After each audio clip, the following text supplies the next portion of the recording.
আমার মা government employee, primary স্কুলের টিচার। তিনি নিজের তার নাম ডিলেট অ্যাডজুডিকেশন লিস্ট থেকে বাদ গেছে। এইভাবে সাধারণ মানুষকে হয়রানি করার জন্য সম্পূর্ণভাবে দায়ী এই রক্তচোষা বিজেপির সরকার। বিজেপির মতো নোংরা দলকে যেন চুজ না করে, এটুকু আমার সমস্ত যুব সমাজ থেকে শুরু করে সমাজের সমস্ত ক্ষেত মজুর, কৃষক, সমস্ত শ্রেণীর মানুষের কাছে আমার আবেদন যেন তাদের কাছে তারা যেন বিজেপিকে একটি ভোটও না দেয়।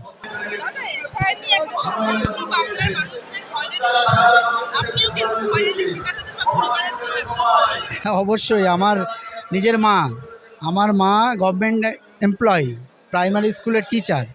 তিনি নিজের তার নাম ডিলেট অ্যাডজুডিকেশন লিস্ট থেকে বাদ গেছে। এই গত কয়েকদিন আগেই লিস্ট বেরোবে করে এখনও বেরোয়নি। সেই লিস্ট এখনও ওয়েটিংয়ে রাখা হয়েছে। এখনও আমাদেরকে ধোঁয়াশার মধ্যে রাখা হয়েছে, হয়রানির মধ্যে রাখা হয়েছে।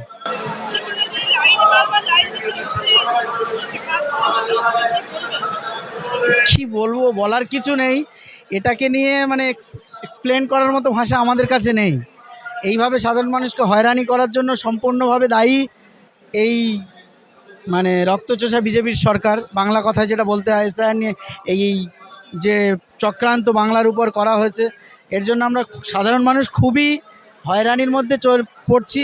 বিশেষ করে আমাদের মতো যুব সমাজ যারা স্টুডেন্ট, এই যে তাদের লাইনে দাঁড়ানো, তাদের যে চাকরি বাকরি থেকে শুরু করে সমস্ত কিছু থেকে বিরতি নিয়ে তাদের সময় দেওয়া, এটা পসিবল না, তাও আমাদেরকে করতে হচ্ছে।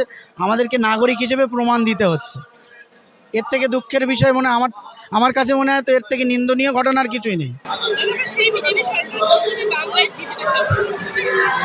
না, জেতা হারা এটা তিনি দেখুন, এক্সপ্লেন বিজেপি। আমি তো আমার ভরসার উপরে তো কিছু ডিপেন্ড করছে না, সাধারণ মানুষের ভরসার উপর ডিপেন্ড করছে। সাধারণ মানুষ ভরসা করছে কি না তারা তার নিজের ভোট বাক্সে প্রমাণ দেবে। আমার ব্যক্তিগত মতামতে বিজেপিকে কোনো মানুষ যেন বিজেপিকে চুজ করে ভোট না দেয়, এটা আমার ব্যক্তিগত মতামত। মানুষ যে যার মতামত, স্বাধীন দেশে আমরা বাস করি, গণতান্ত্রিক রাষ্ট্রে বাস করি, ঠিক আছে? এটা তো রাজা প্রজাদের মতো আগেকার চালানো হয় না। সুতরাং আমার ব্যক্তিগত মতামতে বুদ্ধি জ্ঞান যাদের আছে সেই সমস্ত মানুষ যেন বিজেপিকে না চুজ করে। অন্তত যুব সমাজ থেকে শুরু করে শিক্ষিত সমাজ, বেকার সমাজ যেন বিজেপির মতো নোংরা দলকে যেন চুজ না করে, এটুকু আমার সমস্ত যুব সমাজ থেকে শুরু করে সমাজের সমস্ত ক্ষেত মজুর, কৃষক, সমস্ত শ্রেণীর মানুষের কাছে আমার আবেদন যেন তাদের কাছে তারা যেন বিজেপিকে একটি ভোটও না দেয়।